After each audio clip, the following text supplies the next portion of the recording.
Hi there, welcome back to JD Answers. Today I will show you step by step on how to install the PORMIDO Hardwire power cable into your vehicle. So I'm going to prepare my wires, and one of the things I did is I took out a fuse from my fuse box to see exactly which kind of fuse I have compared to the hardwire power cable. When I took out the fuse from my vehicle, I noticed that I have a low profile mini fuse, which is different from the fuses of the hardwire kit.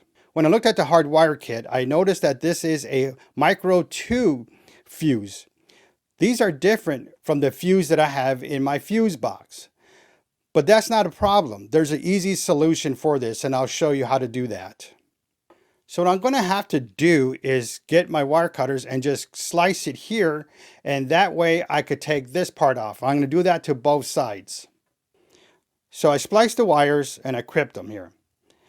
Now let me show you what to do next. So what I did is I bought these wire taps, and these are very inexpensive, and I'll put links in the description down below for these. Whatever type of fuse you have, you can find it on Amazon for these wire taps. And what you do is you get one, right? There's one for each one, and this one has an opening where you could crimp in there. So you put the wire in there, and then you get your crimping tool and you just push it together. Let me show you how that works. Okay, I got the wire with my wire cutter here, and I'm going to crimp it together. And you see what I want to do is I want to put this part where these actually you can see the metal, which is the metal in there, not the plastic. And that's where I have it. And if you have one of these, since this is blue, you want to use the blue part right here, and this is going to tighten it up together. So what we're going to do is I have the ACC wire, the accessory wire, and what we're going to do is we're going to insert it into the slot here, the open area there. And it's as far as it could go. So now what I'm going to do is just tighten this. Do not over tighten because you'll slice this in half. Now, before you remove your wire cutter here, just push back very lightly to see if it doesn't come out. Because if you pull it out completely, you're not going to be able to reinsert the wire. And you see how I move more toward the end, and I'm doing it again. So what I'm going to do now is do a little slight tug, and it's in there very good. So now this wire that was this type of fuse is now the fuse that I have, which is here, right here. This is the low profile. And I'll show you what these means in just a minute. But let's get the other one started. All right, I got the other wire. Going to insert it inside. And now I'm just going to go hold it tight, tighten it, go a little bit more to the end, do the same thing just to make sure it's tight. Do a very light tug on there, make sure it's in there, and it's in there good. So this is ready. They're both are ready. When you buy these wire taps, they come with extra fuses, and you need the fuse to power on the dash cam. As you see, the one that came with the hardwire kit had a fuse in it. I got the fuse that it came with, but I'm going to put it on the outside here. And this is where it's going to go. And you're just going to center it, and you're going to just push it in there, but just make sure it's in there right.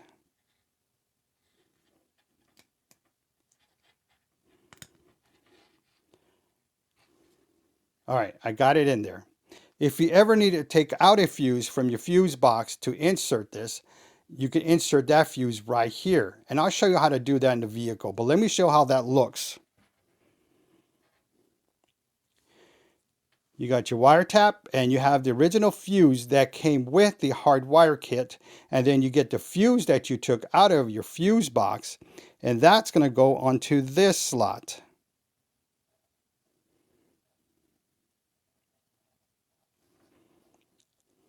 And that's how it looks. The outside fuse powers the dash cam. The inside fuse is for the fuse that you took out of the fuse box that powers the devices. All right, so that's how you do it. Now let's go ahead and get the next one started, which is this one here. And let me put the fuse in there.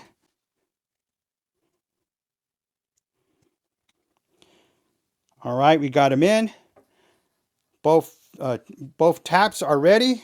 So all we got to do now is go to the vehicle and install the hardwire kit there.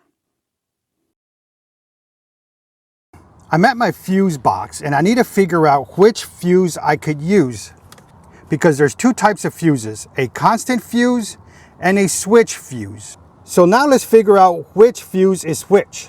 So I'm going to get my circuit tester,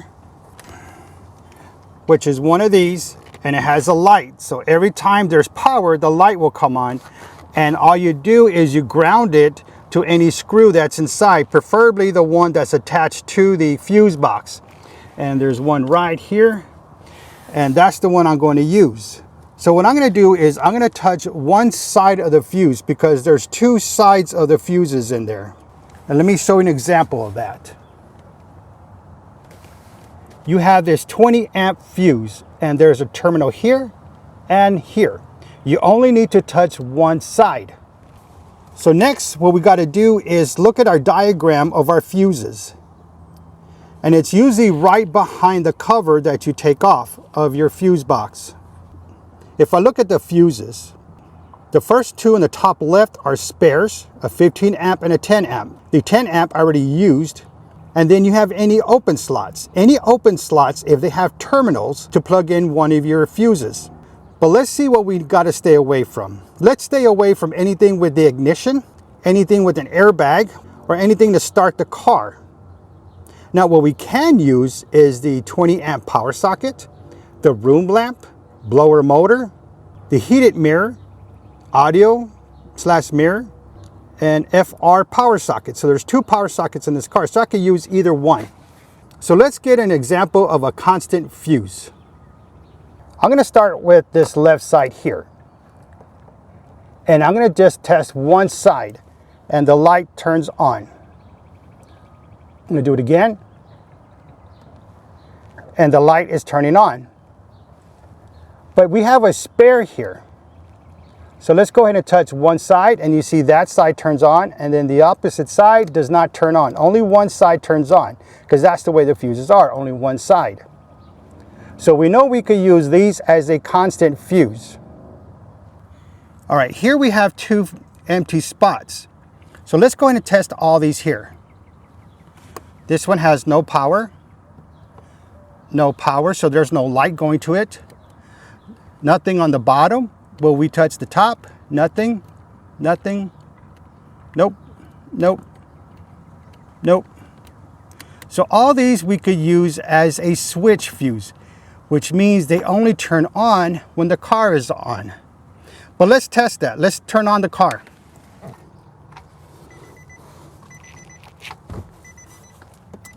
Okay, the car is on. You hear some beeps in the background. So now I'm going to retest all the ones we just tested to see if the light turns on. That light turned on. That one's on. Nothing here, but we go to the top, it turns on. Nothing here, top goes on. So we got two spares that we could use. We got a 20 amp, works, and a 10 amp. But let's try this spare again. Oh, that one turns on, but you notice the bottom turns on and the top doesn't. Where on this one, the top turns on, the bottom doesn't. So there's two different sides of this. On this one on top, it was the bottom. So I got two choices that I could use. I could use a spare for a constant fuse. The car is on. And for this one, I could use this one here as the switch fuse, because this one's only on when the car is on. You see how that's on? Now let's turn off the car. And the light turned off. I'm going to use one of these spares here, one of these two spares, and I'm going to use a 10 amp. And the reason I'm going to use a 10 amp is to show you what happens when you have to take out a fuse, because when I put the spare, I don't need to add a fuse. The next step is to figure out which side has power. Now we figured the spares on the switch circuit we know was the top, and for this one was the bottom. You see how the constant? But we're going to take out this one here, which is the room lamp. So let's take that one out and see which side has the power.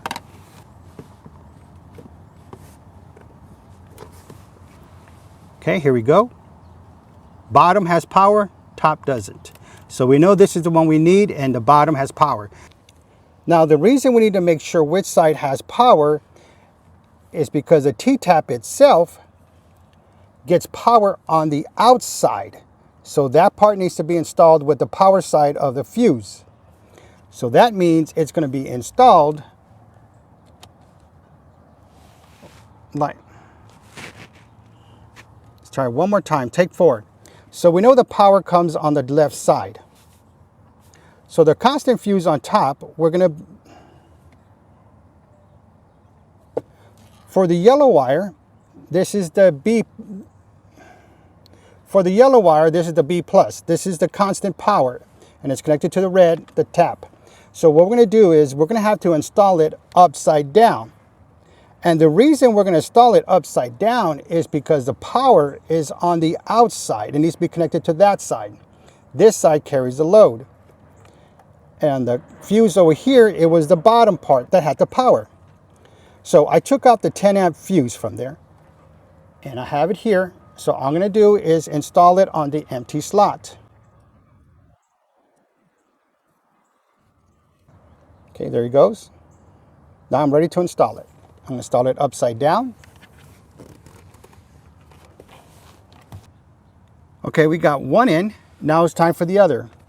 Okay, now we're ready for the next wire, and this is the accessory wire. This is the red wire, and the power was on top. So this one needs to be installed like this. And again, the power's on the top, so we're matching the power. Now, we did not take out a fuse because we're using a spare. So that's why this slot is empty. So let me go install that one next.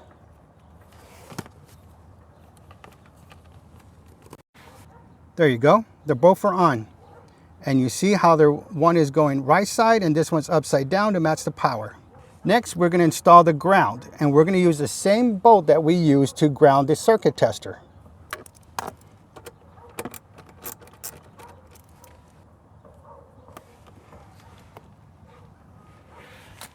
All right, I got it in. I'm just going to tighten it up.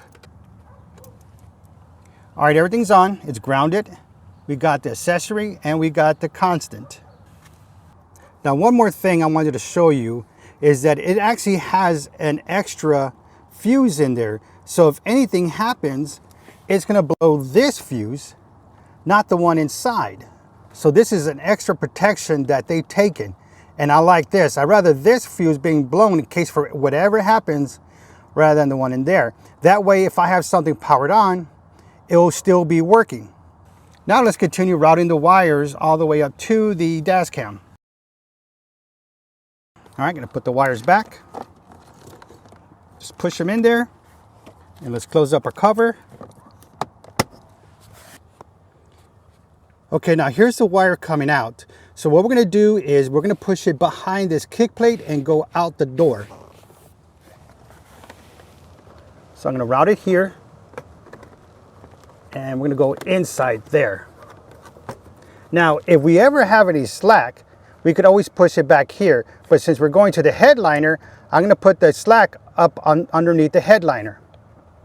Okay, from this spot here, we're gonna go ahead and take out the weather strip here so we could put the wire behind there. You just simply push out the weather strip and it'll come out. And I'm simply gonna put it between the frame and the dashboard. I'm just gonna lay it in there. From the bottom part, all I gotta do is just put back the weather strip.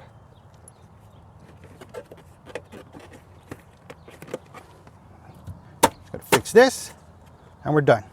All right, we got the wire right here, and what we're gonna do is we're gonna continue going up. So what I'm gonna do is take off the weather strip again from that part we just finished to here.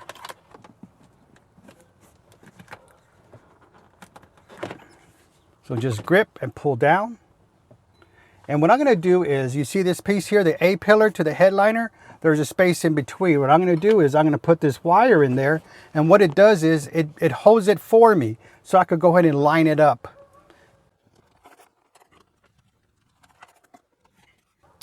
Now put the wire in exactly the way we did in the bottom, between the frame, but this time the A pillar. All I got to do now is put back the weather strip.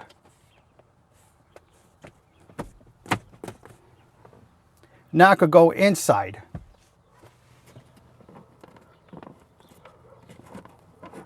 What I'm doing is I'm pushing the A-pillar out this way.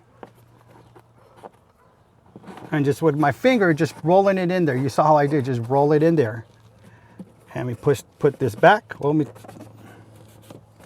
There it is. So here I could continue going to the dash cam, but I'm gonna stop right there because I need to connect this to the other cable. What did you think? Was this video helpful for you? If it was, give me that thumbs up. You know, I appreciate that from you. Don't forget to hit that subscribe button and select all notifications for all upcoming videos. If you are interested in any of these products, I'll list links in the description down below. Thank you for watching, and don't forget to subscribe.